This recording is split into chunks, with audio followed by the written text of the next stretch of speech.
We've reached the final 2 weeks of the Cool Ray Coast-to-Coast Racing League winter season in 2022.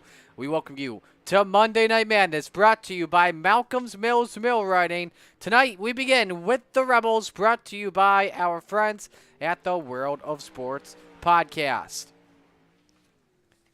We welcome you live to the Pitside Podcast pre-race show. Join Roger Craig and Preston Cranmer every week on the Coast-to-Coast Racing League YouTube channel as they talk all things inside and out of iRacing news, only on the Coast-to-Coast Racing Network. Good evening, friends. Marty Sakala with you, joined alongside by Nick Vickery. We've got a fun one here for you tonight. Qualifying about to take place, brought to you by our friends at ABR Setup Shop. And Nick, while we have qualifying taking place at the moment, let's discuss here the final 2 weeks of the season. They are known as drop weeks, a lot of guys' favorite times of the year. Yeah, you know, if you had one bad week throughout the season, then these are some pretty exciting weeks for you because you kind of get to wash that away and try to improve on that night here tonight and next week. So give us a rundown of the points. How's it looking for the Rebels here in the B? Yeah, absolutely. Let's bring it up here first with the Rebels. The championship lead looking pretty good for Preston Cranmer with 645 points at the moment. We'll pop up Preston here on your screen. There he is, getting ready to go. His two worst finishes on the year are 14th at Williams Grove and 10th at Fairbury. And then as for the driver, that is second in points. That's Randy Shreves, who we should see come out here momentarily. 18th at Williams Grove and 17th twice. His fourth worst finish is 12th at Eldora. So if I'm Randy Shreves, you got to go all in. Got to have at least a top 5 day today if you want to stay alive. But it's looking like this will go to Preston Cranmer at the end of the season. Yeah, you know, these guys are really hoping for a good night here tonight. And this being kind of a smaller bull ring style track, it'll be interesting to see because, you know, also with incident points, you lose a single point per incident. So if you get into a couple guys or slap the wall too hard, you know, you end up with a 6X. That's 6 points that you don't get to have. Absolutely. We're going to have to watch everything here closely tonight. Tyler Wilson currently with a quick time at the moment. Look at the times here. Under 10-second times in the 10.858. I don't think we saw that last time we went to Lima Land. Correct me wrong, though. Yeah, no, I don't think so. 10.8 is moving. I don't imagine we would see. I think there was only 2 of those in practice, so he had a really good lap there in qualifying. Absolutely. I think, you know, the cars are just a little bit faster. The track is definitely fast as of right now. Not really tacky at the moment. It's definitely moist for sure. As you watch Randy Shreves at the moment, currently fourth quick with a 10.971. Under a minute to go here in qualifying. He'll stay where he is. So that will do it for qualifying. I believe, actually, correct me wrong, you may have one more lap. Nope, that will do it. Great field here tonight. 20 car count. 20 drivers on the car count for tonight. And we are glad you have joined us for tonight's program, the penultimate race of the Cool Ray Coast-to-Coast Racing League. Monday Night Madness in the winter season at Lima Land. Next week, we are at Volusia Speedway Park. So you do not want to miss anything that's coming up here on Monday nights on the Coast-to-Coast Racing Network. Before our broadcast, we had our C Division Raiders take place, and it was Jesse Atkinson that took home the win. So Tyler Wilson is the quick time, and so away we go for heat race number 1. We'll get right down to the nitty-gritty. Heat race number 1, brought to you by our friends at the Super Dirt Car Series, the Northeast premier series for big block modified. From Florida to Canada, the Super Dirt Car Series. Visit some of the most exciting dirt tracks in front of the biggest crowds. They're the ground-pounding, earth-shattering, window-rattling beasts of the Northeast. They're the big block modified Super Dirt Car Series.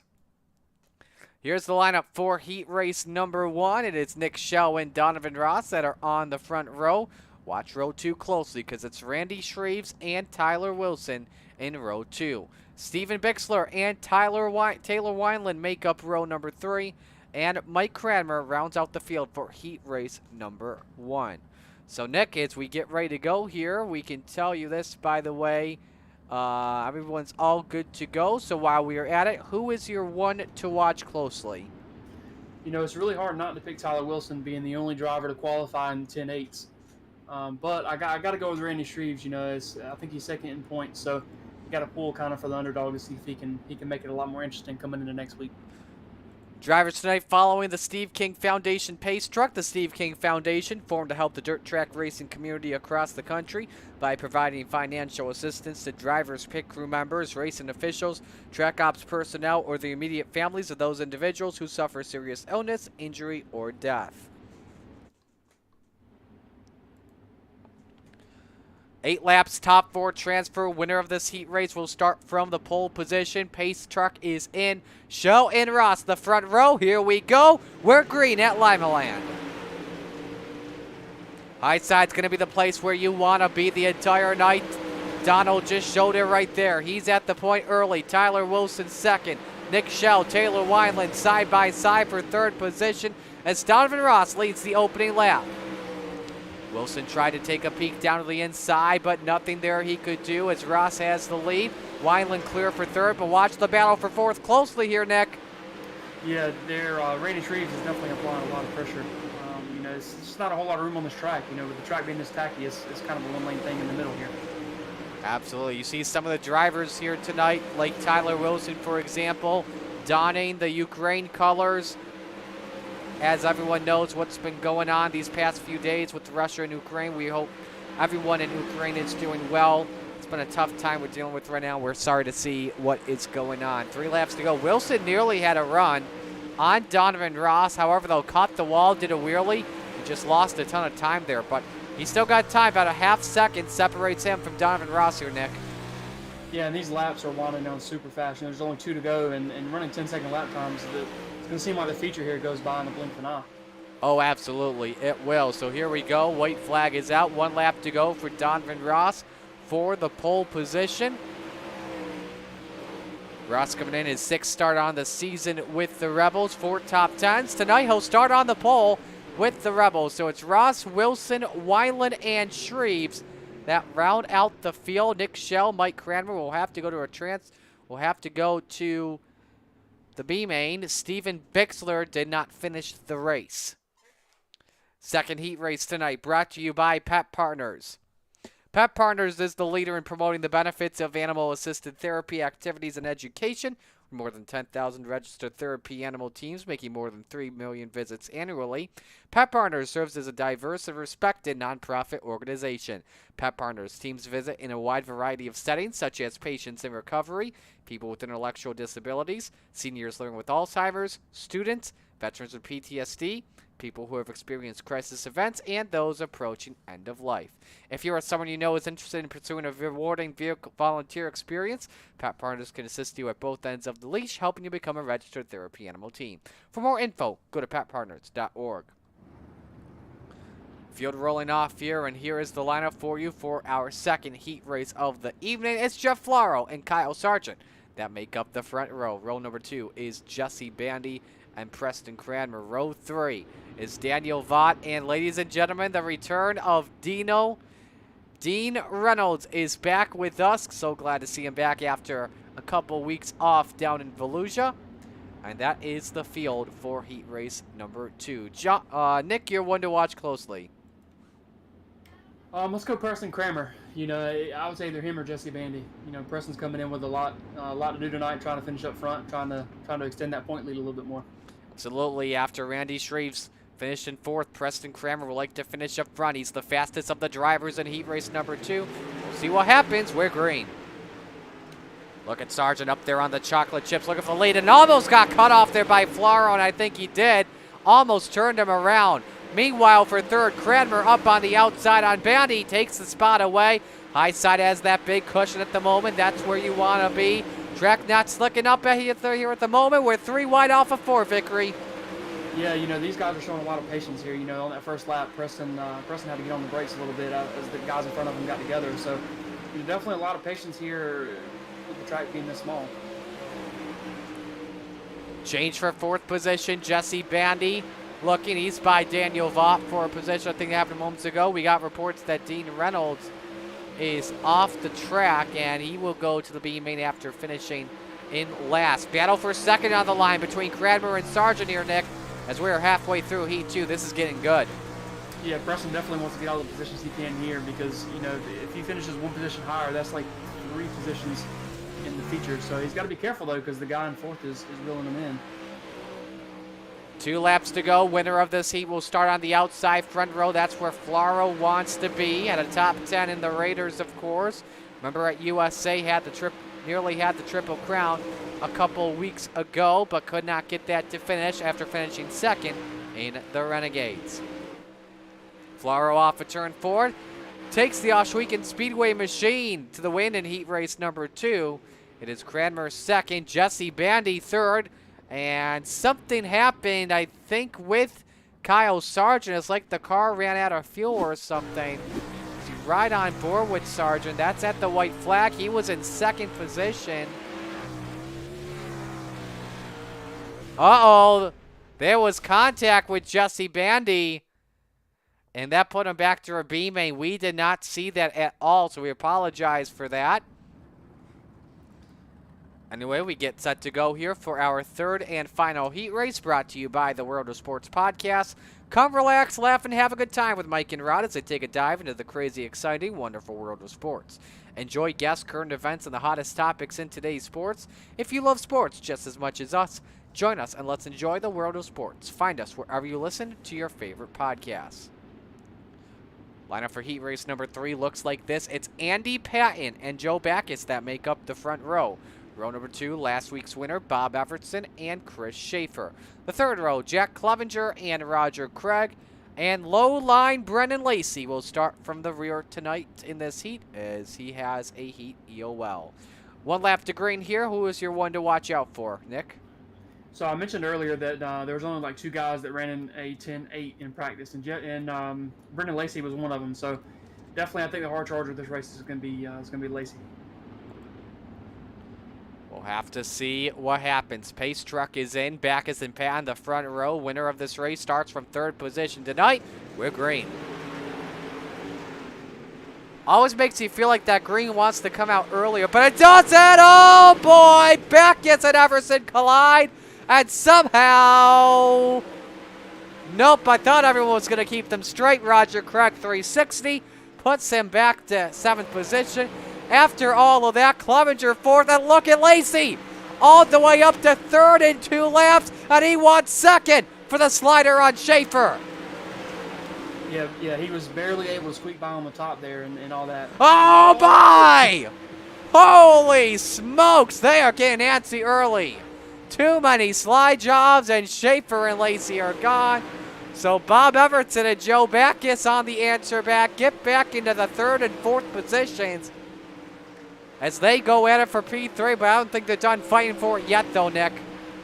Yeah, I don't think so either. Andy Patton's loving this. You know, he's able to just go out and hit his lines with no real pressure.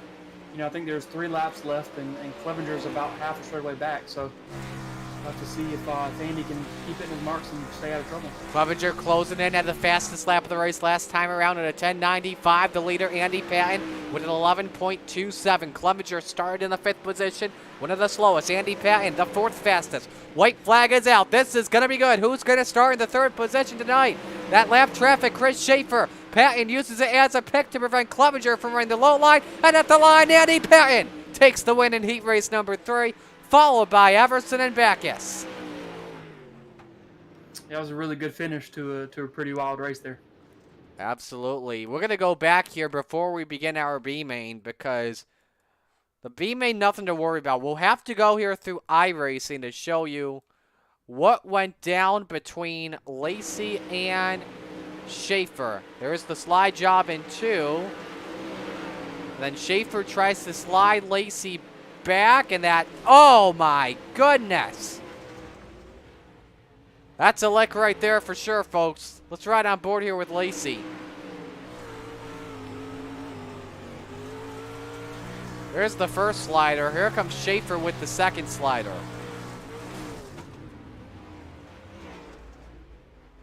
That's a ride you do not want to be a part of ever. So, with after all that, B main about to go down here. Our B main brought to you by our friends at Chip Bangers Racing, an official team of the Coast2Coast Racing League. Here's the lineup for our B main. It's Nick Schell and Kyle Sargent on the front row. Roger Craig and Mike Cranmer in row number 2. Dean Reynolds and Chris Schaefer in row 3. And in row 4, Steven Bixler and Brennan Lacey.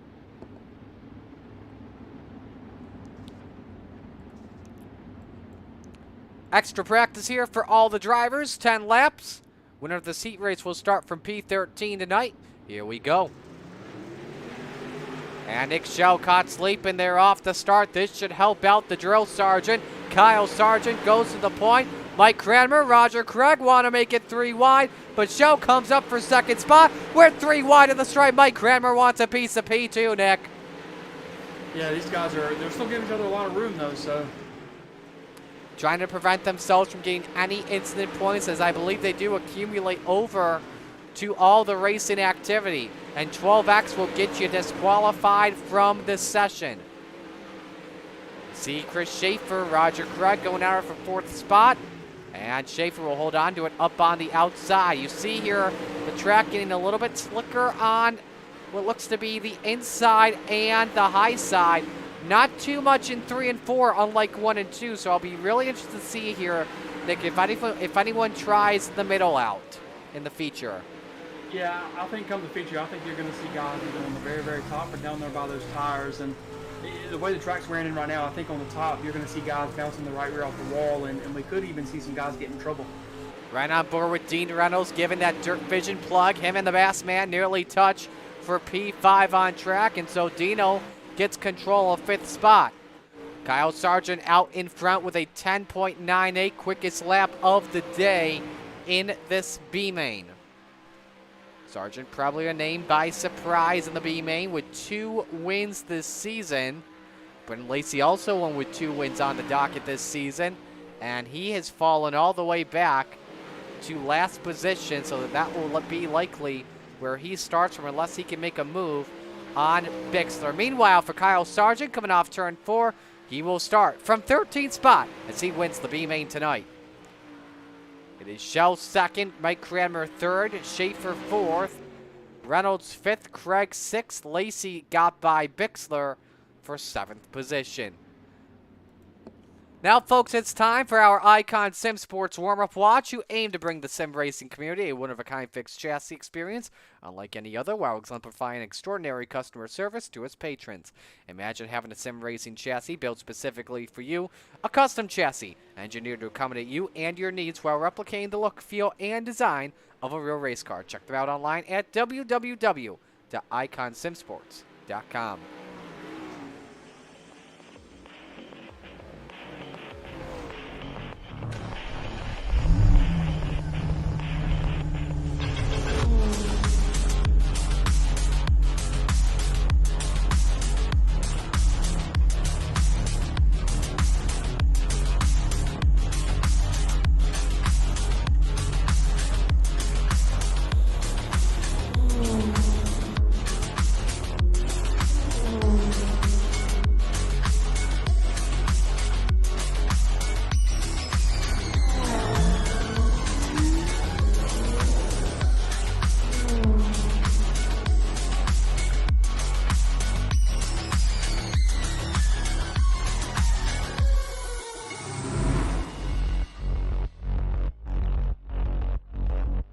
The audio.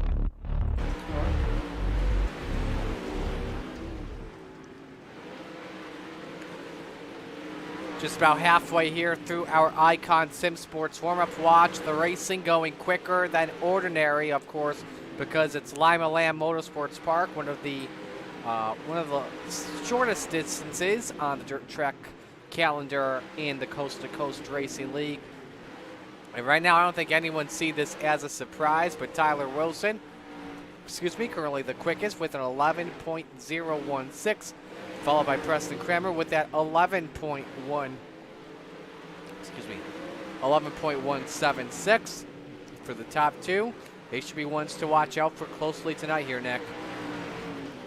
Yeah, I definitely think it's going to be a good one to watch here come the feature. And we were already talking about the track getting slick, and here with 3 minutes of practice, the track's just going to get even more slick. So whereas these guys had a techie track here in practice, going into the future, it's going to be a lot less room because there's a lot more cars on the track, and the track's going to be a lot different than it was for a lot of these guys in qualifying and in heat races. Yeah, you can see how slick it is on track. Turns 3 and 4 on the high side, the preferred line where everyone's going to want to go, doesn't really seem as slick on the exit compared to 1 and 2. So watch that closely.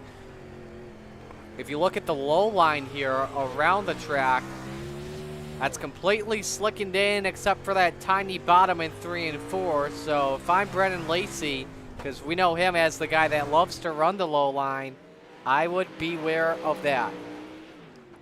So checkers are out on warm-ups, and it's Tyler Wilson. That was the quickest. You've been watching our Icon Sim Sports warm-up watch. Icon Sim Sports, the official sim racing chassis of the Coast to Coast Racing League. 20 men strong are ready to take the green flag for 25 laps around Lima Land Motorsports Park. We need to meet the field first before we take the green flag. Here is the starting lineup. On the front row, it is Donovan Ross in the number 5 and Jeff Flaro in the 200. Row number 2 is Andy Patton in the 87 and Tyler Wilson in the 042. Row number 3, the points leader, Preston Cranmer in the 07 and Jack Clevenger in the 78. Row number 4, Taylor Wineland in the 005 and Jesse Bandy in the 57. And rounding out the top 10, last week's winner, Bob Everson in the 008. And the man that was supposed to win last week, Randy Shreves in the 56. Row number 6 is Daniel Vaught in the 180 and Joe Backus in the 46. Going on to row number 7, you'll find Kyle Sargent in the number 91 and Nick Schell in the 512. Row number 8, Mike Cranmer in the 70 and Chris Schaefer in the 23. Row 9, it's Dean Reynolds in the 790 and Roger Craig in the 747. A pair of old guys that actually feel like they're racing in their 30s. And rounding out the field is Brennan Lacey in the 414 and Steve Bixler in the 75. I know those guys in row 9 are going to be like, you son of a gun. So, just about ready to go to green, 1 lap away. Lights are off the Steve King Foundation pace truck. Nick, real quick, your pick to win it. I got to go Brendan Lacey. He had some bad luck there in the heat race, and I think he was just coasting around there in the consolation. So I think we'll see him hard charge up to maybe even a top 5 tonight. Will be a tough route. Can he make it from 19th to 1st? We're about to find out. The Dylan Westbrook Racing start. We're green, first feature of the evening.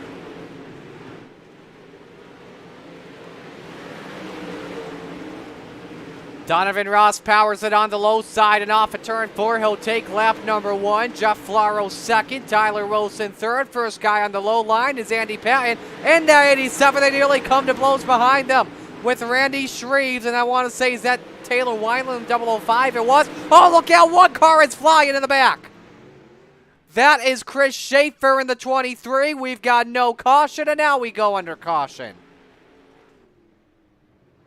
A wild flip in turn 3 for Schaefer. As we'll go to the Malcolm's replay.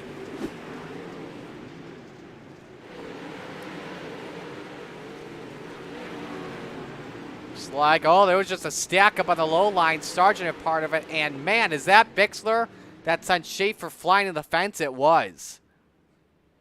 What a ride, Nick. Yeah, I saw them getting together there going into turn 3, and it looked like a lot of cars just really had nowhere to go. When 2 guys are that slow going into the corner, it's really easy to stack up on this small track. So we should be getting the 1 lap to green this time. I'll mention this as well for a fun fact. 3 of the last 5 weeks have featured the leaders taking each other out. That's the power of the Rebels, baby. Last week, extremely crazy. Shreves and Jamie McCarron took each other out, and it gave the win to Bob Everson, who was in 4th place. It was on the final lap in turn 2 at Eldora. So Donovan Ross will bring the field back to green in the A&J Custom Creations restart zone. He's the control car. We're back to racing. Wilson trying to see if he can get something to work on that low line, but Flaro uses it to his advantage to take away 2nd spot as they come off the corner. Move Flaro up to P2. And Wilson is losing spots big time. And by big time, I mean big time. He's all the way back to the 4th position on the racetrack. Everyone using the high side. Only way, Nick, you're going to get that low line to work is if you throw a slider. Yeah, I think he's looking a way to get back to the top as he still goes to the bottom there in 3 and 4. It's really surprising to me that he hasn't tried to jump back up yet. Battle for the lead heating up between Donovan Ross and Jeff Flaro off of turn 2. Oh, Flaro! Hello, Wheelie does a little bit of a John Force in turn number 2, and that allows Ross to pull away for just a moment and opens the door for Jack Clevenger to see if he can try and take away that 2nd position. Let's see what happens. Yeah, these guys are really too tight to try to throw a slider on each other, so unfortunately, unless somebody makes a mistake or you can get a really, really good run coming off the corner, I think these guys are really just following leader as the laps wind down. One hugging that thin cushion at the moment. You can see Donovan Ross just right next to that white wall. Here goes a run. Flaro takes a peek down to the inside, slides it back up, has to check out of it. And let's see what Clevenger does. Down low, tries the slider, and he hits the brakes there and stacks up Jesse Bandy around the outside. Can he get that to work? No, Clevenger slams the door. Yeah, go ahead. Good defensive move there for Clevenger. He made a mistake, had to check up there on 1 and 2, and was able to maintain that 3rd spot. Here we go for the lead. Flaro takes a look down to the inside, has to step back. Can't do it there. We're halfway home in this feature. Donovan Ross is leading, looking for his first win of the season, and it's first time in a long time in a sprint car from B or above. They are starting to catch up to some lap traffic. I think that's Bixler and Reynolds that are the first drivers that the leader will catch up to, and they are. So this will be interesting to see what happens, if they'll give the high side to the leaders or if they stay up high and allow them to go low. Flaro, a close call there, Nick. He just scraped the wall in the exit.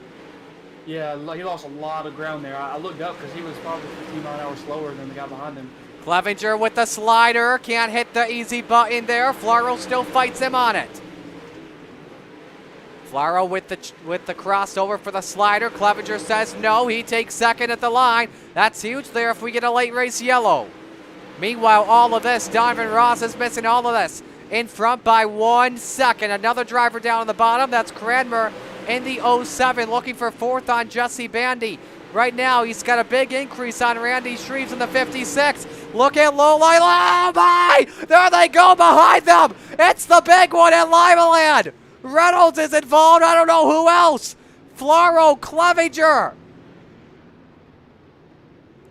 And I think, did Ross get involved in it? No, I think Ross made it through, but it took Oh my goodness! The 4th straight week where we've had front runners, or the 4th of the last 5 weeks, 4 of the last 6. Check that, is where we've had a bunch of front runners get involved in a wreck. Let's take a look and see what happened. I think it started with Nick Schell and Dean Reynolds. I don't know if the two made contact, but they were battling for position. Watch them entering turn number 3. Schell catches the wall and comes down into Reynolds. Ross misses it. Oh, Schell comes up into traffic right into Clevenger and Flaro. Oh my goodness. Nothing they could do. They were just minding their own business. Watch on board with Clevenger here. Take about half a lap to develop.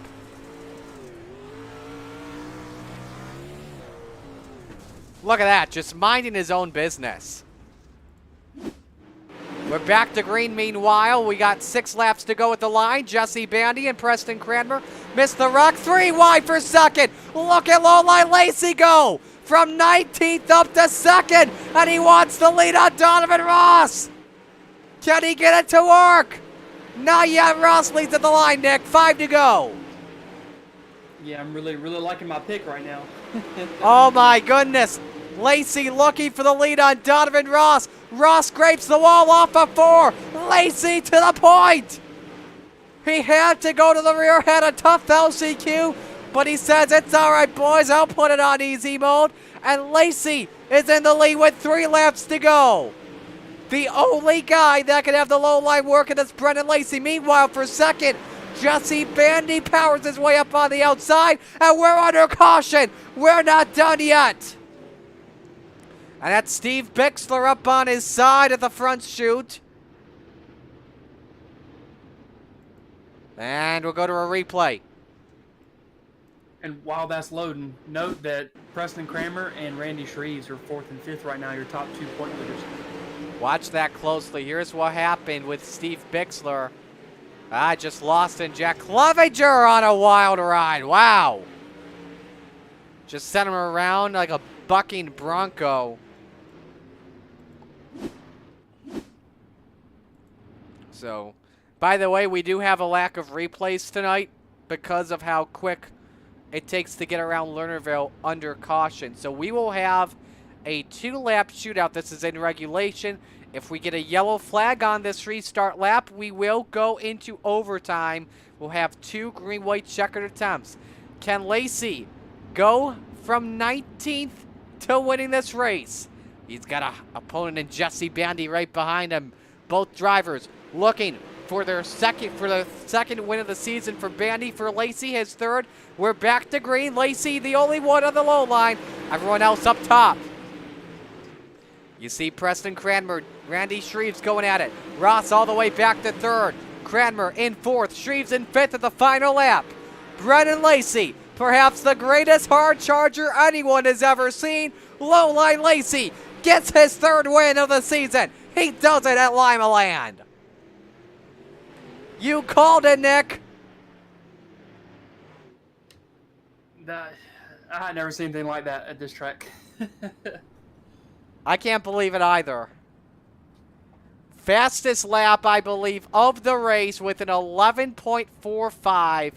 And that lap was faster by about 2/10 of everyone else's quickest lap. You know who your Gambler Motorsports hard charger is. The top 3 will pose for a photo. And I just can't believe the race we just saw there. Another incredible show the drivers put on. And only one driver knows how to use the low line, and that is why we call him Low Line Lacey. A tough break, though, for Donovan Ross. While he finishes in 3rd, he was looking for that first win.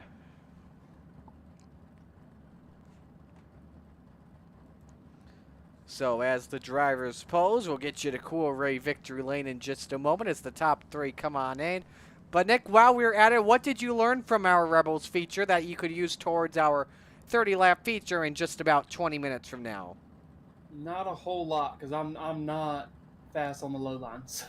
So really the only takeaway that I've got is just try to keep my nose clean and stay out of trouble. Definitely understandable here. So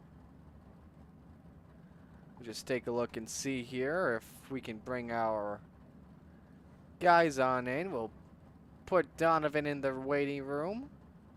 See if we can get Jesse on in here. Okay, so all of our 3 drivers are in. I'll begin here with Donovan Ross. Donovan, that's a tough one to swallow, man. Going from 1st, leading the most laps, all the way back to 3rd. Just what more did you need? You know, I was pretty excited just to stay up there the whole time. And then after that yellow, we hadn't had a caution there, and I had my wing too far back and went into one, and it was just super tight. And then I think Lucy showed me a nose there, and then started overdriving from there and went into defense mode. But usually I'm pretty good at the bottom here, so I was kind of stuck on the top, and I knew if I didn't have enough time down there during the main to have a rhythm yet, so I just kind of hung on.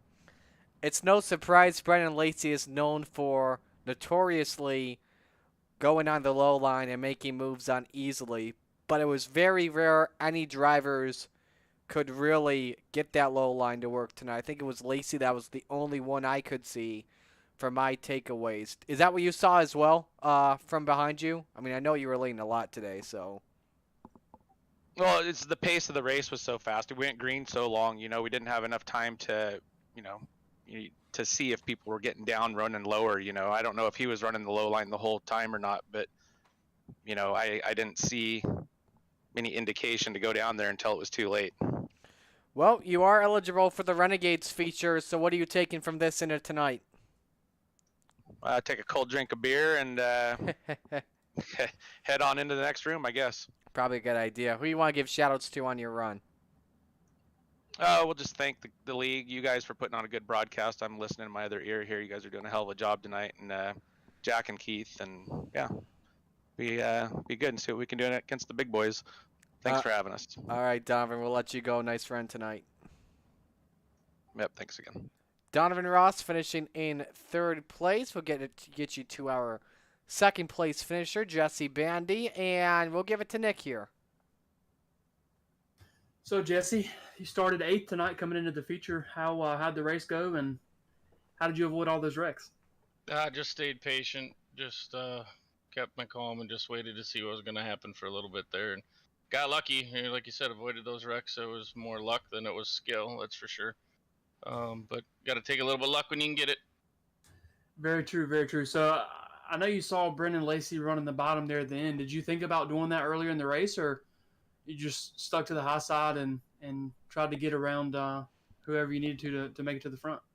I mean, I thought about it probably with 8 to go or so. I think we had that caution, and I heard Lacey say on the radio he was coming on the bottom, so I didn't want to cut his nose off on a run all the way from the back to the front. Definitely wasn't worth that, so I just stayed up top, and Devo spun his tires there, and when he spun his tires, left an opening for me, and that's where patience paid off. Very true, very true. Well, congratulations on your second place finish tonight. You got anybody you want to thank for getting you there? Yeah, Velocity Race Designs, everybody at Bandybuilt Racing, Bio.com, Wagaman Brothers, Dirt Doctor Trucking, and you guys for the broadcast. All right, and that is Jesse Bandy, your second place finisher tonight. Jesse Bandy finishing in runner-up, and now we will go to Cool Ray Victory Lane, where we will talk with our winner, his third win of the season. We all bow down to Brendan Lacey. We are not worthy. How did you do it from 19th to the win? Straight up, I'm gonna tell you, first thing I said when I found out I'm starting back there is like, I'm going for a mug this week. You know, it was one of those things that this track is short track suiting to me, and you know, I lived up to the nickname you gave me. You know, I got to stay down there on the bottom this week and got her done. And you were the only guy that could get the low line to work. I mean, there was just enough moisture in the in that low line that you can just find easily and just power your way through, combined with the setup you have dialed for the low line. Just talk about that, and being that only guy that could get it to work, just making the moves easily when that high side was just completely rubbered in. Definitely some patience. You know, I know early I made some contact with some guys. I think we were like 3 wide at one point down the backstretch. You know, it kind of got me kind of messed up, but luckily we were able to get quite a few green flag laps so I could gain back that ground before caution came out and I could capitalize on it. So, you know, it worked in my favor tonight, and definitely proud of it. Well, I don't think you are eligible tonight from the B division. I don't think it's enough to get under 200, I don't think. However, though, we'll check, though. But who do you want to give shout-outs to tonight in this incredible run? That was one of the best performances I've ever seen. Huge thanks to Vanderbilt. You know, this setup's dialed in around this place, and it definitely showed there. You know, this great group of guys can build these things, put the time in to test them, and let us come out here and do what we want to do with them. And big shout out also to Ross at Velocity, making the paints look fantastic as always, and big shout out to you boys in the league. Well, Brendan, we'll let you go. Your third win of the season. Enjoy this one. Go get yourself a mug on the Speed Shop. Congrats. Thanks, sir. Brendan Lacey. He'll definitely be drinking some champagne out of that mug when he gets it. An incredible win from him tonight. He's also a Raiders driver. We should mention he is listed in the C Division 2 on the Raiders side of things. So this is the second straight week that we have had a Raider driver come up and invade the Rebels and win it. That's incredible. Yeah, you know, coming from the back to the front, that's not easy to do at any track, let alone a track like this. And, you know, doing it by running a line that nobody else is running, and even when guys behind him did start running it, they weren't pulling him back in. So, you definitely shout out to Lacey for being able to pull that off.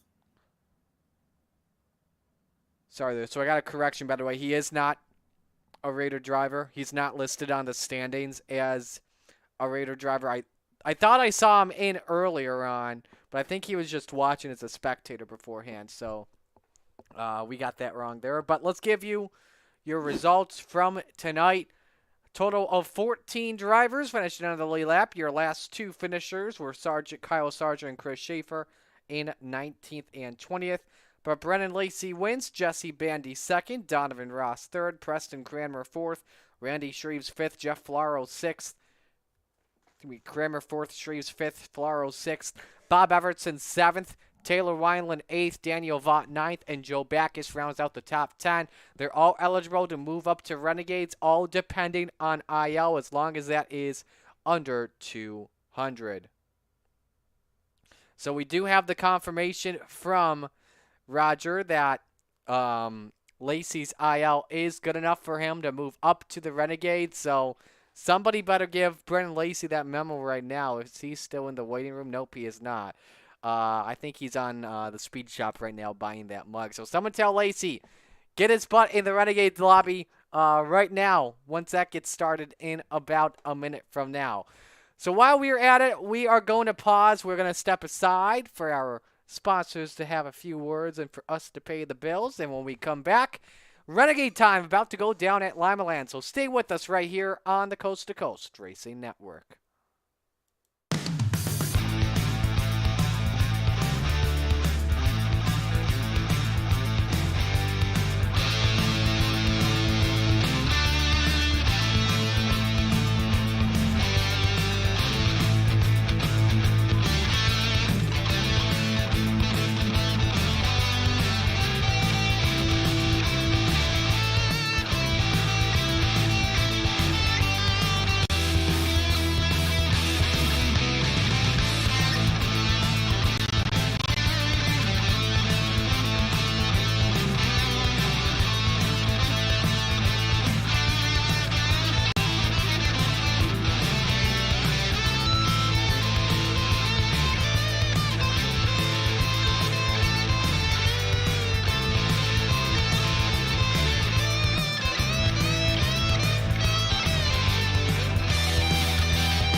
leader in our industry. The lifetime parts and labor warranty is pretty awesome. Basically, all the parts are covered, the labor and everything. When we say lifetime, we mean lifetime, and it's supported with money-back guarantees. And with that, you're getting all qualified technicians that are going to ensure that this job is done perfectly and operates perfectly throughout the life of the unit.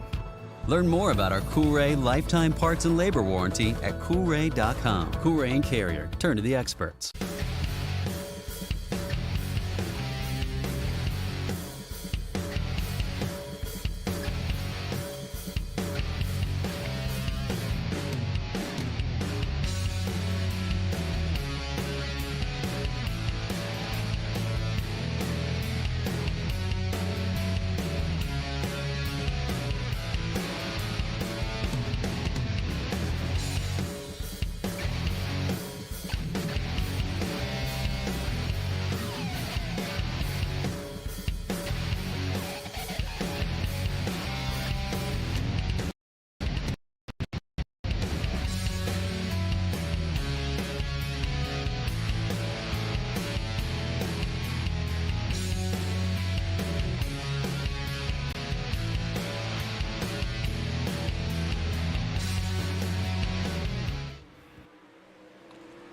Welcome back, everyone, to the Coolray Coast-to-Coast Racing League on the Coast-to-Coast Racing Network.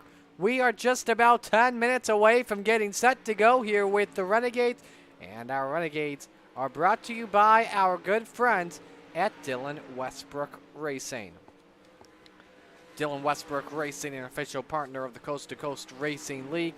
Get hats, shorts, and more from our four-time Oshweekend Speedway champion and current ASCS Rookie of the Year in the Coast-to-Coast Speed Shop on the Coast to Coast website. Marty Scalo alongside Nick Vickery, and while we are waiting to go to get racing, we can tell you about a couple of other things here we can let you know of at the moment. First off, if you're looking for other racers that enjoy racing without all the drama and name calling of normal iRacing, come out and join the Coolray Coast to Coast Racing League. We have 16 divisions that race 7 days a week and currently broadcast 9 of them. Members know that they are a part of something bigger than just the on-track experience.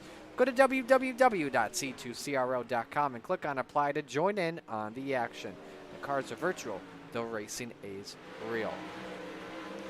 So as you see a couple of drivers here on your screen, let's get ready to go here with championship night that is around the corner. Let's talk about what's coming up the rest of the week first off. Tomorrow night, Topless Tuesdays with the midgets going at it on Charlotte. Our friends at Icon Sim Sports will be broadcasting that here on the Coast to Coast Racing Network. And then championship night for the hometown heroes. We've got a good one set for you of 305s, 360s, and 410s at Volusia. Thursday Night Thunder is at the Port Weed Sports Speedway with 358s, the small block, big block challenge, and then big blocks all by themselves in the King of Dirt series. You don't want to miss that on Thursday night. That begins at 7 p.m.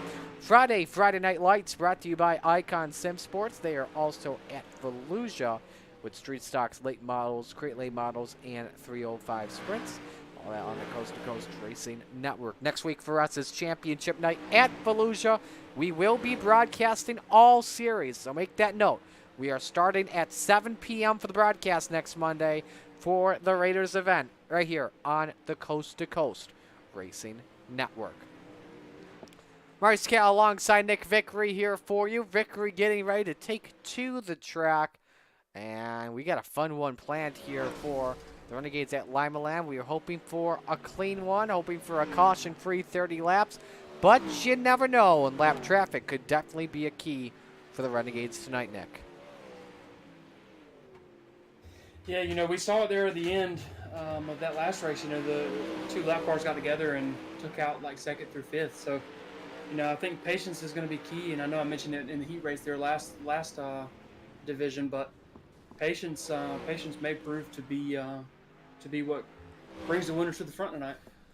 Absolutely. Who knows what's going to happen? So, when we were with you last week with the Renegades that took place at Eldora, it was a good one for you. Last week, another treat as always to call once again. Taking home the win, and apologies for technical difficulties, it was Blake Chapman that took home the win at Eldora last week. But when we look at the championship contenders here, Nick, here are how they finished. John Short finished in 5th position. So that's a good finish for him when you think of that. But Patrick Spangler finished in 2nd position. Kyle Moonen finished in 4th position. So the championship battle is very tight, which brings us to our Sim Racer Hub points update. If you run or manage an iRacing League with Sim Racer Hub, take care of the points for you. Log on to simracerhub.com for more details. So here's what we have at the moment. It is John Short currently with the points lead by 15 over Patrick Spangler. And 30 points behind Short is Kyle Moonen. And don't forget, with the final 2 races of the season, we are entering drop weeks. If you're a full-time driver, you can use one of your first drop weeks. Let's give you, for John Short and Patrick Spangler, their worst finishes of the season. Short's worst finishes are 20th at Williams Grove and 18th at Kokomo. If he finishes at least 18th or higher in these final 2 races of the season, his worst finish will be 14th at USA. As for Patrick Spangler, 18th at Charlotte and 17th at Lernerville. If he finishes ahead of 17th, his worst finish could either be in that range or it could be a 10th place finish at Lanier. So, if he finishes in the top 10 for the final 2 races, you're seeing Patrick Spangler in the top 10 in all races of the season, which could be the big difference in point standings. Now, here's where it could get really interesting. Kyle Moonen, 30 points back. He's done 1 less race this season, so he only has 1 drop per Coast2Coast Racing League rules. His worst finish was a 23rd at Cedar Lake. Everything else, he's been probably the most consistent driver all season in terms of top 10s outside of Patrick Spangler. So there are a lot of questions that we don't know yet heading into the final 2 races, Nick. Yeah, Coast to Coast really does a good job of maintaining the points so that there's always something to look forward to in the last couple of weeks. Somebody that has a 60 or 70 point lead coming into the 3rd or 4th week from the end, that doesn't necessarily mean that they won it.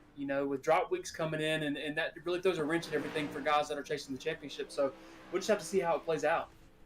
Yes, absolutely. A lot of things that you have to watch closely. First off, how they do in the finish, but a lot of things you also have to look forward to. Time trials will be important to watch here tonight. Top 5 each get bonus points. If you're the quickest, you'll get 5 bonus points and 1 down for each position. If you complete 3/4 of the race, so 30 times 0.75 and subtract that from 30, that will be 5 bonus points. The hard charger also receives 5 bonus points. If you're incident free, that's 5 bonus points. If you're the fastest lap, you get a bonus point as well. So watch all of that closely tonight. Who knows what is going to happen. And also, too, the penalty points. Every incident point you get in the feature, subtract 1 point, too. So, Nick, this is why this series in iRacing is one of the most exciting dirt series in the game. Yeah, it kind of goes back to what I was saying though. You gotta be patient, right? Especially for the championship contenders, because if you get caught up in something here, not only do you finish further back because you got caught up in a wreck, but also you lose points, right? So if you let's say you get 30 points for finishing 15th, well, let's say you had 5 or 10 incident points. Now you've got 20 or 25 points versus the 30, right? So staying clean and finishing as far forward as you can should be the goal for all the guys that are running for the championship this year. And this is what the Renegades is all about as well. These are the cleanest sprint car drivers in the Coast2Coast Racing League that have signed up to be a part of Monday Night Madness. They've paid their entry fee, and they've shown that they are the best of the best. They've made their way up. They've from the C Division Raiders to the B Division Rebels up in the A Division Renegades. Whose time will it be as we enter the final 2 weeks of the season? We know Patrick Spangler has been a front runner in weeks past, but John Short has really surprised a lot of us this season. And with the wins he has, 4 wins, it is a big surprise that he still has a battle ahead of him for the championship. But no matter what happens for Shorty, it's been an incredible season for the Crate Sim Racing Machine. Yeah, absolutely. You know, he's really dominated this season, and you know, it just goes to show that the guys that are running in this division for this league, you know, the consistency is will definitely keep you in the fight for the championship. You know, winning all the races, you know, I don't know, it's tough because you on one hand you got a guy that has won a lot of the races this year, and then you've got other guys that have just ran consistently in the top 5. You know, and not that Short hasn't done that, but you know, it just goes to show the caliber of these guys that these guys are consistently running up front. So we've got a really good entry list here for tonight here, Nick. We've got a 23 car count, so everyone will make the race unless we get 2 last-second entries. So we'll see what happens there. But I think we've got a really exciting field for tonight.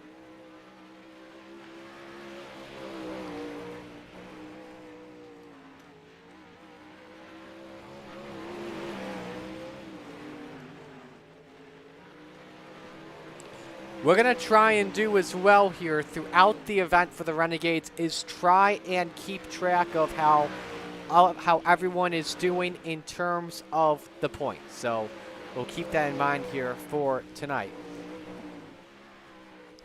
Monday Night Madness is brought to you by our good friends at Malcolm's Mills Mill Reading, based in Oakland, Ontario, Canada. Malcolm's is a full-service mill reading contractor featuring custom welding, fabricating, and servicing industrial clients. Go to mmmillreading.com for more details or on Facebook. The official sponsor of Monday Night Madness and the official replay of the Coast2Coast Racing League. Checkers are out here on practice. We are ready to go for qualifying, brought to you by our friends at ABR Setup Shop. Alex Bergeron, 3-time iRacing World of Outlaw Sprint Car Series, is your coach and setup builder for iRacing. The goal is to make it the fastest on the track without any exceptions. Don't look for the ABR Setup Shop is your key to be faster with weekly official race setups, custom setup requests for specific races, and one-on-one coaching sessions. Try and watch. We'll watch Brandon Templeton. He was the first driver to take to the racetrack. Anyone in purple on the bottom of your screen, they've got a good time. Same with Terry Landis. We'll see what happens here with Templeton. Landis takes it to the top in 11:07.1. What about Barker, though, as he's off the corner? He's got the quick time, 11:04.5. Now, will we see somebody in the 10-second bracket is the question. Barker off of 4. He's slower, but currently has the top until now. Patrick Spangler. What about Blake Chapman, though? This could look good for him. It's Chapman currently to the top, last week's winner. Top 4, under 11 seconds. Donovan Ross. He's a hungry man. Does he go to the top of the charts? Oh, he does by 8 thousandths of a second at a 10:89. Likely a slower lap here for D-Row. And it's slower by a 10th, but currently he's got the quickest time at the moment. Now we watch Brennan Lacey. Keep in mind, Patrick Spangler, by the way, has 3 bonus points for right now being 3rd quickest at the moment. Here's Lacey off of 4. We'll check the time. He is 3rd quick. That gives Spangler 2 bonus points now. Uh-oh, Randy Shreves in purple. Purple alert for Randy Shreves off of 4. He goes to the top. What a blistering lap, a 10:84.7. Shatters it by 0.05 of a second, and that puts Spangler down to 5th. Under a minute to go here in qualifying.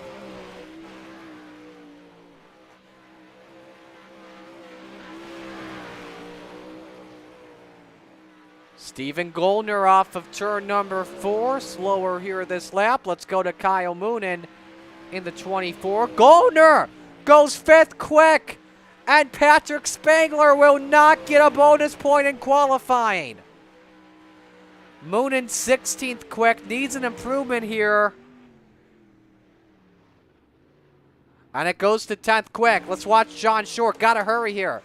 His only lap here in qualifying. How good does it put him? Does he get a bonus point?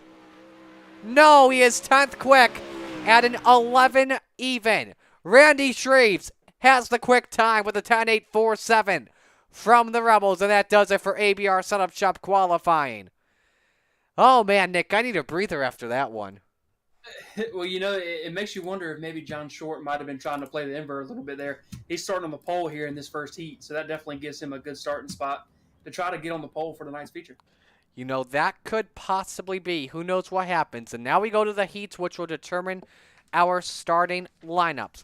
First heat race of the evening brought to you by the Super Dirt Car Series, the Northeast Premier Series, showcasing the big block modified premier drivers. From Florida to Canada, the Super Dirt Car Series visits some of the most exciting dirt tracks in front of the biggest crowds. They're the ground-pounding, earth-shattering, window-rattling beasts of the Northeast. They're the big block modified Super Dirt Car Series.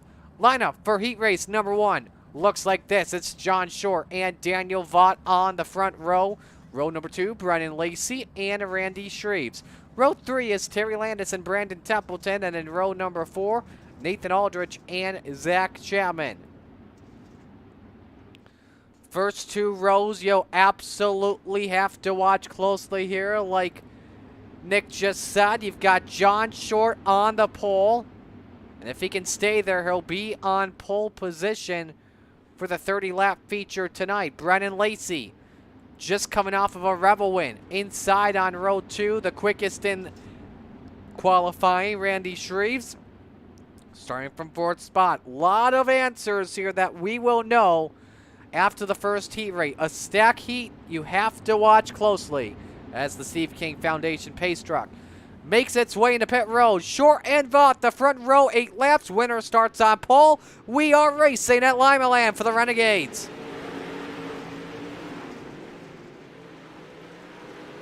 Short clears Vaught off of turn number 2, but he keeps hugging down the middle and low line. That gives Vaught a nice little drive off the corner to get second off of Brennan Lacey.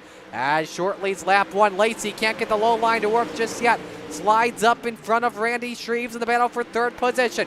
Brandon Templeton wants a shot at P4, but it's Randy Shreves for 4th here, Nick. Yeah, these guys are really racing hard, but extremely clean. It just goes to show what kind of caliber of drivers are here in the Renegades. These guys haven't made contact once with each other racing side by side. So it's Short, Vaught, Lacey, and Shreves, the top 4. Daniel Vaught currently with the quickest lap at a 10.93. Let's see if anyone goes quicker. Short evens at, he's at a 10.93. DeVaught's 11 even last time by. Top 4 currently nose to tail. First driver out is currently Terry Landis in the 61. 5th quick at the moment. 3 laps to go in our first heat race of the evening. And we'll see what Randy Shreves can do. Currently looking good. Everyone running some fast times, nearly identical, just around from the 10.99 to the 11.07 marks amongst the top 6. White flag is out. Final lap for John Short. This is a huge one for Shorty. He'll get pole position for tonight's 30-lap feature off of 4. Short wins the first heat.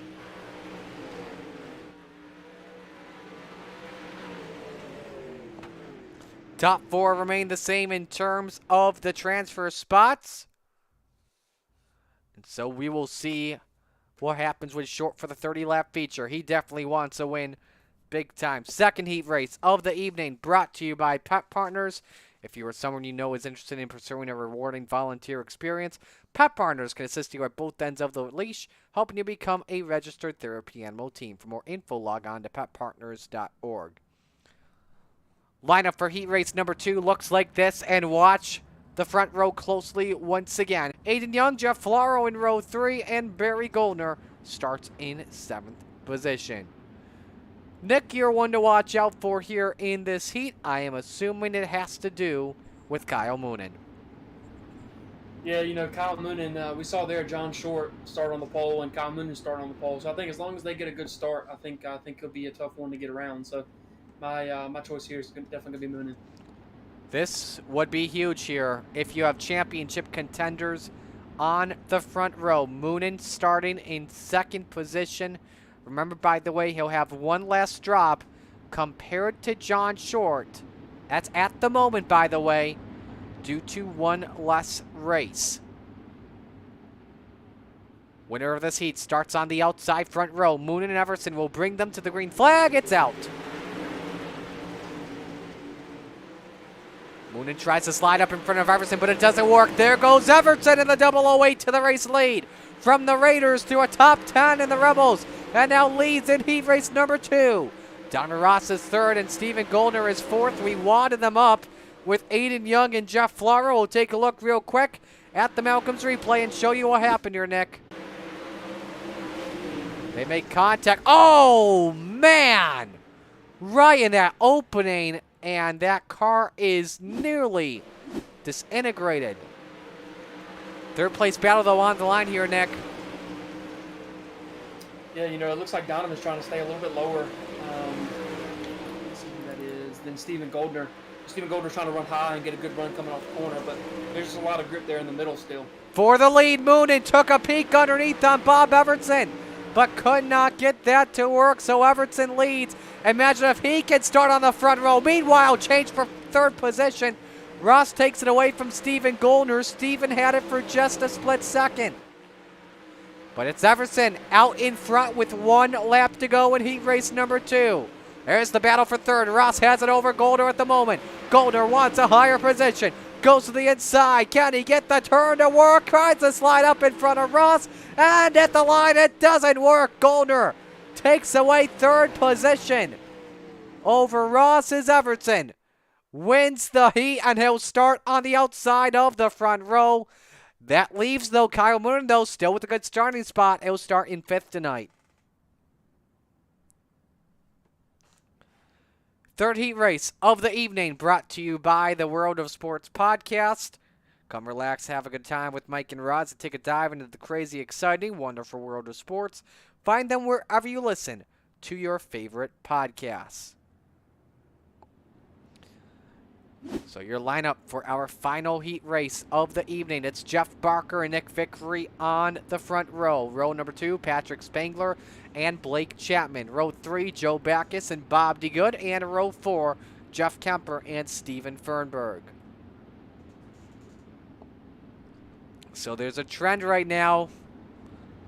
The winner of each heat in the Renegades has come from the front row. So, Nick, no pressure, man. We wish you the best there, but we'll see what happens. Watch Spangler closely. Inside of row 2, can he make a charge and try and start from the 3rd position or maybe even the 6th position? We'll just have to see. Here we go. The lights are green. Vickery may have looked close on him. He got the edge on Jeff Barker and gets the lead down the back chute. Here comes, though, on the outside, Blake Chapman for 2nd at the line. He can't get it yet. Patrick Spangler fell back to 4th up the jump, but he's got the outside working with Chapman. Let's see if he can get 3rd here, and the answer is yes.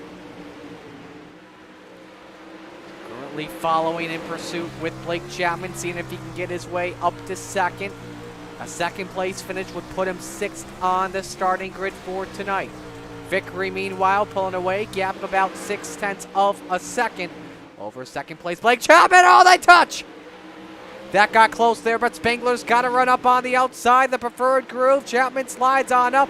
Spangler knows he's got the power. He'll try to slide job on Blake Chapman. Nearly too much of a slide job. He gets into the chocolate chips, and Chapman is up to P2.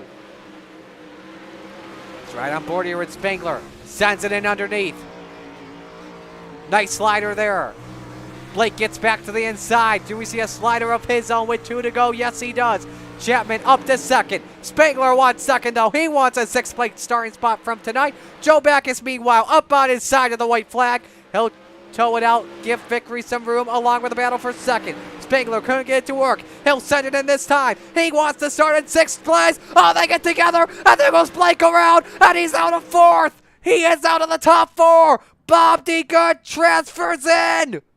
Oh, man.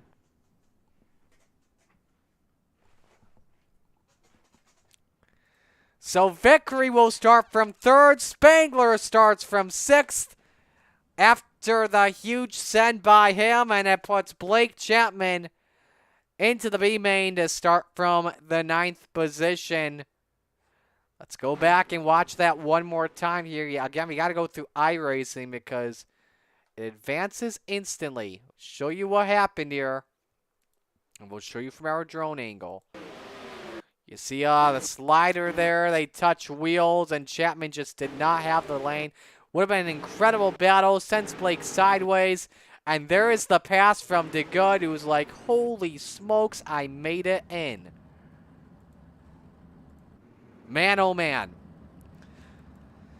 B-Main brought to you by Chip Bangers Racing, official team of the Coast2Coast Racing League. So we know 12 drivers that are in, and we just got to figure out the second half of the field. So we have 24 drivers, a full field for tonight for the Renegades. That is awesome to see. Lineup for our B-Main looks like this. It's Terry Landis and Barry Goldner on the front row. Row 2, Jeffrey Kemper and Brandon Templeton. Row 3, Jeff Flaro and Steven Fernberg. Row 4, Zach Chapman and Aiden Young. Row 5, Blake Chapman and Nate Aldrich. Row 6, Jesse Bandy and Joe Backus. In the 7th row, you will find, no row 7, Force of Habit. We'll get to that later on.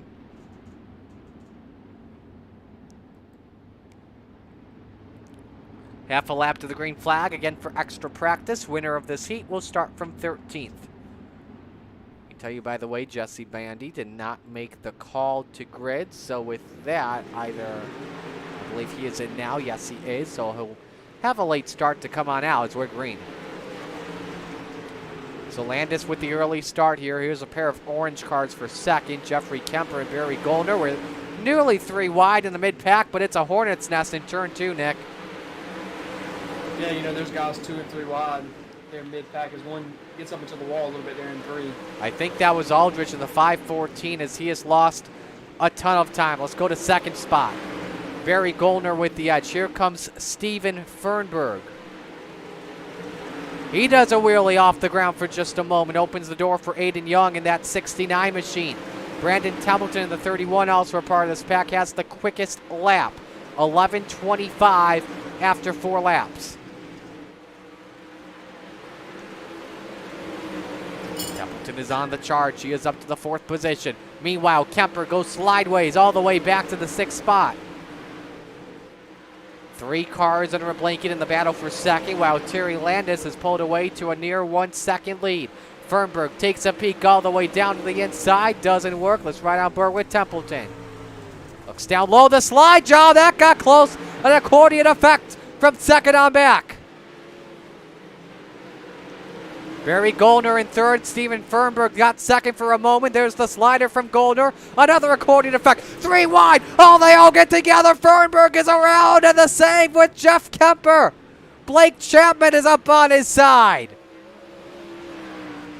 And that just pretty much gave Terry Landis really, yeah, go ahead.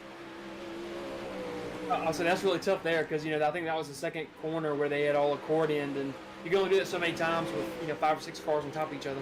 And second place nearly got together between Goldner and Templeton as Landis takes the B-Main win.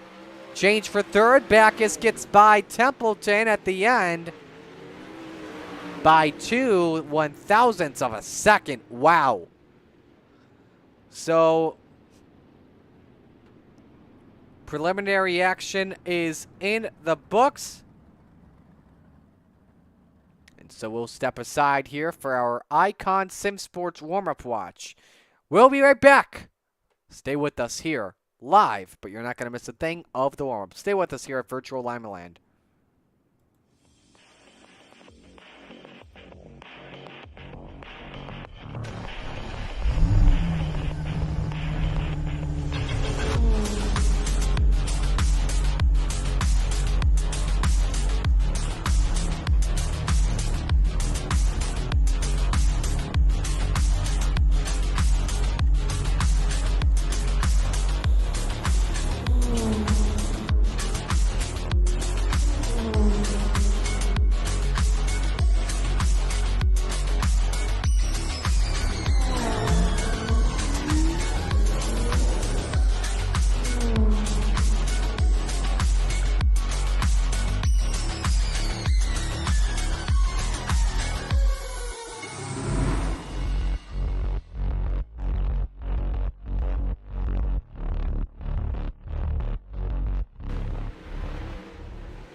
Icon Sim Sports, the official sim racing chassis of the Coast to Coast Racing League. Top 2 currently Vickery and Short. Nick, while we are at it, I think you're in the pits, so we will let you go on down. We wish you the best of luck, brother, tonight. Thank you, sir. Vickery and Short on the front row for tonight. Currently right now with identical times, 11.298. Watch them closely. Jeff Flaro third, 11.374. Blake Chapman, last week's winner, currently 10th quick in the warm-ups on a slick track with 11.473. There's always one man you have to watch closely. That's Brendan Lacey in the 4:14 to see if he can make his way up with the low line from the rear to the front once again. Under a minute to go, and we have been so glad you've been joining us all night long for the Coolray Coast to Coast Racing League Monday Night Madness. Don't forget to join us next week where we'll crown 3 different champions. And that will be taking place at Fallujah Speedway Park. We'll have the broadcast at 7 p.m. So we're up an hour earlier so we can broadcast the Raiders in addition to the normal Rebels and Renegades. You can watch that right here on the Coast to Coast Racing Network.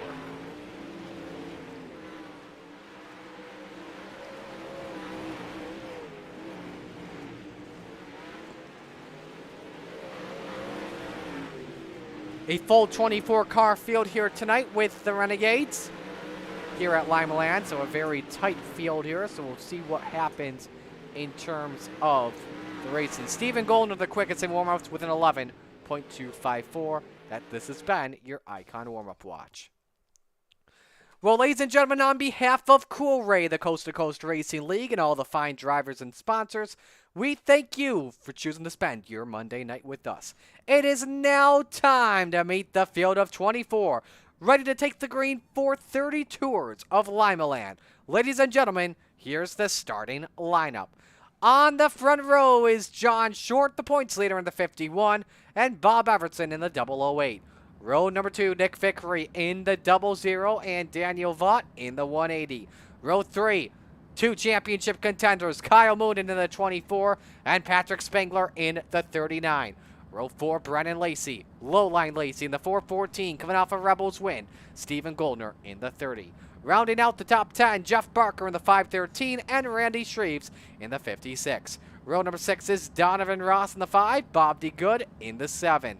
A look at row 7, you'll find Terry Landis in the 61, Barry Goldner in the 36. Row 8, Joe Backus in the 46, and Brandon Templeton in the 31. Row number 9, Nate Aldrich in the 514, and Zach Chapman in the 72. Row number 10, Jeff Flaro in the 200, and Stephen Fernberg in the 29. Row 11 is Blake Chapman in the number 20, and Jeffrey Kemper in the 181. And starting from row number 12 tonight, Aiden Young and Jesse Bandy. We have just gotten word that Joe Backus and Jesse Bandy both missed the call to grid. So we have a feeling that they will be starting a couple seconds late, hoping that they can bank on a lap 1 yellow. Lights are off. 1 lap to the green flag. It's the penultimate race of Monday Night Madness for the Renegades. Where else would you rather be than right here and right now? From coast to coast, you've got a championship contender on the pole. It is showtime at Limaland. Start brought to you by Dylan Westbrook Racing, and it is John Short with the early advantage. Everson wants it on the outside, not going to get it. We're 3 wide for second spot. And at the line for second, give it to Everson. John Short leads nearly 4 wide off of turn 2. It's getting crazy. And look at this. The top 3 all using the low line. But folks, we got a yellow flag out. Bob DeGood up on his side in the 7. We are hearing Brandon Templeton is also involved. And so we will take a look at our lone angle here. Brought to you by Malcolm's Mills Mill Running. Both up on the outside. DeGood just caught the wall and biked it, and Templeton just got the rear tire. Collects Flaro and Aldridge, and around goes the 31, who was one of the fastest cars here.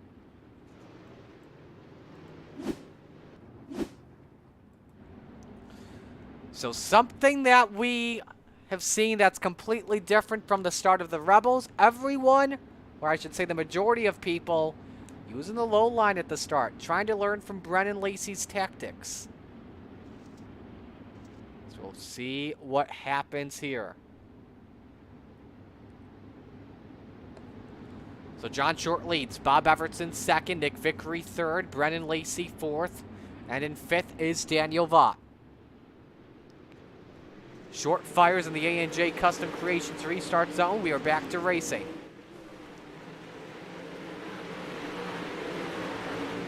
Lacey looking for second on Everson. Everson up on the high side, but I don't think he got the memo that Lacey is too damn good on the bottom. Everson catches the wall and puts him all the way back to fourth position. A smorgasbord with Spangler fighting at it along with Daniel Vaught for seventh spot. Kyle Moonen up in there. They're both on the high side, and for the lead, Brendan Lacey's taking that away from John Short. He got to a lower groove, and Lacey is out to the point. Not what you want if you're John Short early here.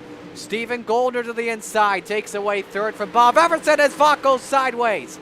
And that brings the yellow flag out for the second time. Couple of angles here that we will look at real quick. First off, the Vaught sideways spin. Does he catch a tire here? Oh, did he put too much throttle in the slick stuff? He caught a tire. Now, Brendan Lacey. How did he pass John Short for the lead? Right there. So much better of an exit. Got incredible front bite to go to the point.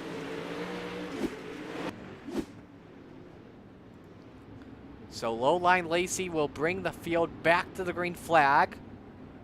That should put 6 laps in the books when we come back.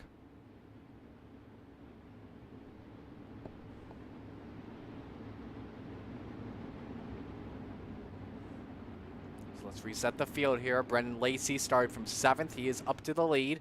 John Short 2nd. Stephen Goldner from 8th. He's up to 3rd. Bob Everson 4th. And Nick Vickery rounds out the top 10. Ready to get back into the A&J Custom Creations restart zone. The official trophy provider, the Coast2Coast Racing League. Lacey gets going. Short's caught sleeping. Stephen Goldner wants to work up around the outside. Short catches one of the tires. That got oh so close for the 51 team. One of the highest of the championship contenders, so Short is increasing that lead for sure. Moonen all the way back to 6th. Patrick Spangler is back in 7th position. This is not what they want to see at the moment. And Spangler almost got turned from Shreves. They touched wheels. That got oh so close. But Spangler is losing spots. The low line not working for him. He'll switch to the top shelf. Kyle Moonen, meanwhile, is up to 4th. Vickery riding the wall for just a moment. Meanwhile, for 2nd spot, Short decides to switch up top. Goldner wants the bottom. It's the battle for P2. Got to remember to watch closely when we tally the points. It's all pending point penalties. Couple of drivers lose spots. Oh, one of them Spangler. One of them is Spangler. He's up on his side. The championship contender. Oh, and he's just got a big thank you. A big you're welcome, I should say, from Jeff Flaro, I think it was, that put him back on all fours to stay on the lead lap. And that'll cost him a couple of penalty points there. And I think Spangler will go to the rear. Yes. One of our championship contenders is involved. They touch. Vickery. What a ride. Yes, that was Vickery. Let's watch that one more time. Break this down for you. So Vickery rides the wall, no room there. No, just no room, that's a racing deal. And then there's the net code, and then net code explodes. Wild ride from Nicholas. So now if you're keeping score, right now, that would put Spangler back in the 20th position. And if he finishes 20th, this would be a race he cannot drop. His worst finish is 18th this season, and that came at Charlotte. He does not want to finish worse than 17th, or else 17th will stay on his mantelpiece this season. We're back to green. John Short, assuming he got the word about Patrick Spangler, the guy that he's been battling closely in points. Short riding the outside here as Steven Goldner wants the second position. That's not working out for him. Kyle Moonen around the outside. Up to third position. I think he got him at the start-finish line. If a yellow flag flies, oh man! Goldner with a big twitch on the exit of turn number 2. That puts Goldner back to third, and Kyle Moonen currently in third position. Here comes Short up on the outside, looking for the race lead on Lacey. Bad low line of corners for Brennan Lacey. John Short at the line has the lead. This is getting good for the top spot here at Lima Land Motorsports Park, and they're catching lap traffic. Both lines working out well for each of them, and this could help out Moonen close in for the top spot. They are working on lap traffic, checking on who that is. That's the good in the number 7, and Short has cleared Lacey for the lead. I can't hit the wall though. That allows Lacey to try and keep some waiting room there. Now this is where you got to be careful if you're Lacey. You got the lap traffic in your lane and Bob DeGood. How do you deal with this? This is tough for him to deal with. And oh my goodness, he almost got turned by Bob DeGood. Code Brown moment for Brennan Lacey, and he's in a Code Brown moment. He's back to third. Moonen got second at the line with 10 to go. Major lap traffic ahead for the race leader in John Short as he scrapes the wall for a moment. Give you the visor. Oh, right in front of him! Right in front of him! A car goes around. That was Templeton. So now John Short with a Code Brown moment. As the 31 went around. And this is a yellow that I think John Short's glad to see because he'll have no lap traffic to deal with for the rest of this race.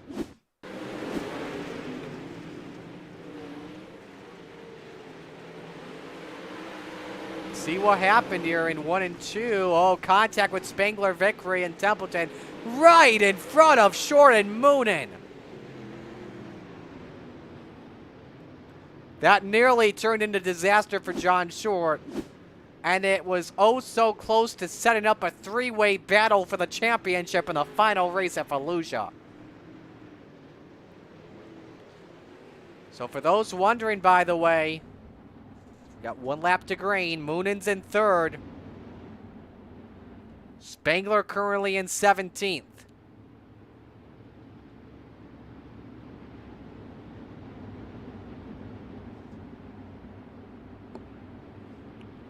A&J Custom Creations restart zone. Nice restart from Short, but Lacey wants it back on the low line. Can he get it? He's right there with Short. They are side by side in the corner. Can Lacey get the lead? No, he can't. Short clears with 7 laps left. Bob Everson in the pits. In the 008, no yellow, we stay green. Moonen running in third position. Can he close in on Brennan Lacey and pick up a couple extra points? We'll have to see. Lacey hits the tires. Moonen's got a fight on his hands from Steven Goldner in the battle for the final podium spot on the track. Couple of cars we're hearing losing a bunch of spots all around. Vickery's one of them. Zach Chapman's another. Patrick Spangler up to 14th position. 5 laps to go. Meanwhile, for your points leader, John Short. Now make it 4 laps away from picking up his 5th win of the season. And he may have to deal with lap traffic one more time. We'll have to see. Battle for second is on. Moonen, can he get around Lacey? No, he can't. He's right there. We'll have to see if Lacey thinks about a slide job. Oh, trouble for Steven Fernberg. Here we go on his side, and we've got a late race restart. And we are hearing that Spangler was also involved in that.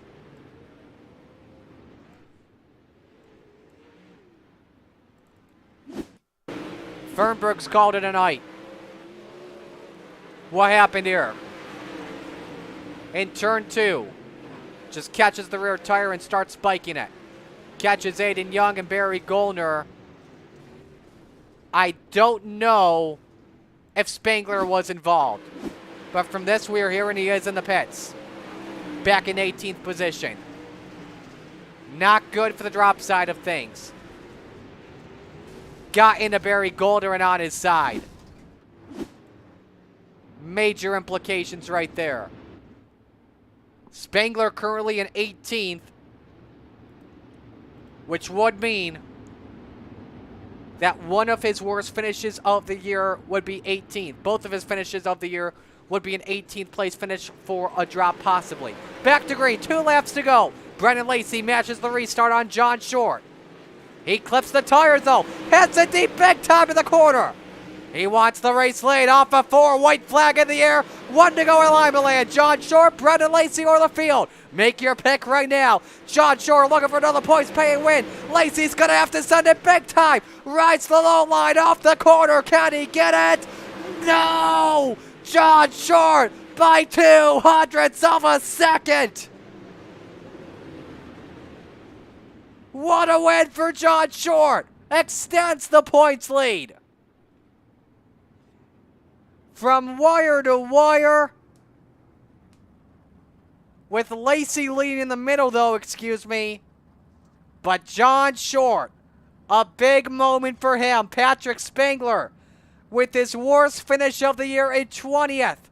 The points will not count. He'll have to use one of his drop weeks. He'll stay at 619 points.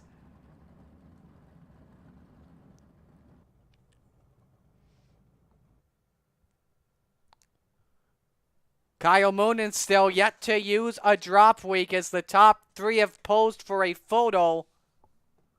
So as we look to update you on this, Brendan Lacey with the fastest lap of the race in an 11:56. Your hard charger of the race belongs to Blake Chapman. So again, pending all of the incidents and the regular bonus points for completing 75% of the race. What I have here for John Short, if you add in the 75 points he got for the win, it would be 709 points at least for right now. At most, before you drop the Williams Grove finish of 20th. So Patrick Spangler, we know he would have to drop Charlotte, so he would stay at 619 points. The 20th for Short would drop him 34 points. I know that. So that would put him at 675 points, we know for right now. Moonen with a 3rd place finish would put him up to 663 points. So right now, before drops, a 12-point lead separates Short from Moonen minus the penalty points. In case anyone has an incident, in case anyone tagged the wall. Before we talk with their finishers, we're going to go back and watch the finish of this one. We'll watch from our drone shot here. Coming to the white flag. Lacey had the low line nailed perfectly. Those were some of his best corners of the evening. Had the bite, but then watched Short off a turn 4. Just add the drive right there at the line. And what I think is one of the closest finishes we've had this season. Boom, right there. That is a Kodak moment, and officially from iRacing, 42 thousandths of a second. Man, Lacey was so close to pulling up the double kill. Roger Craig has joined me in the booth. Roger, do you have anything you need to share with the public? Yeah, points are updated, buddy. If you go there, you could see the results right now. You are a legend. Or should I be thanking Preston for that? No, that was me. Okay. Not Preston this time. Okay, so here's what we have. John Short currently leads the championship by 3 points. So he has been able, though, to drop what was his worst finish of 20th at Williams Grove Speedway. Patrick Spangler, no, without question, he stays at the 619 mark because the 20th place finish, he had to drop today. Kyle Moonen can't use his drop yet because if he doesn't race in the next week at Volusia, he doesn't have any drops at all. He'd be stuck with a 23rd place finish at Cedar Lake. So next week could determine the drop, and it could be big time on who wins the championship. But as of right now, John Short, Kyle Moonen, separated by 3 points, pending drops. So, oh boy. Let's begin with our third place finisher here, Kyle Moonen. Kyle, definitely great for you here, points-wise. Walk us through your race, though. The high side working well for you, and you stayed consistent inside the top 5. Yeah, I was mainly just trying to keep it out of trouble and stay right there. It was kind of hairy there at the beginning, but so it's kind of fun about Lima too. You know, it's definitely a tight racetrack, and you got, you know, guys you run with that pay attention, know if there's a car high or low. It makes it kind of fun. So now what we have here, minus the 1 drop, which I assume you'll use next week with the entry at Volusia, it's currently 3 points at the moment. How do you look at it now entering championship night, not knowing what the final tallies could be? I think I've lost it a couple times on the last night here for the Renegades, so we'll kind of go with it, see how it plays out. I'm usually pretty good at Volusia, so hopefully it works out next week. Who do you want to give shout-outs to on your run tonight? Just all the guys at Bandy Built, Ross Corinna, Velocity Race Design, Alex at ABR Setup Shop, and you guys for the broadcast and everyone for the league. Thanks for the time, Kyle. Great job tonight. We'll see you next week. All right, appreciate it. Thanks. Kyle Moonen with a 3rd place finish in his number 24 machine. Let's go to Brennan Lacey, our 2nd place finisher. Brennan, I know you feel gutted right now. I got to ask, though, on that final lap or the final 2 laps, were those your best corners in the low line the entire night? Don't know if those are the best 2, but I think it helped that Short kind of was spinning tires on the top like I needed it to, and to be completely honest, I was not expecting it to be that close after right before that caution. He had over a second on me, so kind of surprised me there. And off of 4, I'm like, oh, I'm side by side with this guy, and I'll spin the tires because, you know, I'm trying to go for it. But, you know, you had a fast car all night. You know, they got up top and just drove around me, so I can't say much about that. Overall, an incredible night for you, though, tonight. Something you should not be ashamed of or disappointed of. Who do you want to give shout-outs to on your run? Of course, Bandy Build as always. You know, setup was working good there for a little bit and almost got us another one. But also a big shout out to Moonen running 3rd there and Goldner with the P4. You know, it's a good outing for us. And Ross over at Velocity, you guys the league, Roger at the league, and thanks for the broadcast as well. All right, we'll let you go, Brennan. Great job tonight overall. Thanks, sir. Brennan Lacey, your race winner. Now it is time to go to Coolray Victory Lane. Talk with your race winner. Hyped up, once we get him on in here, hyped up John Short. John, I know you're excited. Probably your most exciting win yet. Yes, over the Victory one. But more importantly, because you're up on points at the moment. You've already used your first of 2 drops. The points gap is down to 3. First off, though, the win. How exciting does this one feel?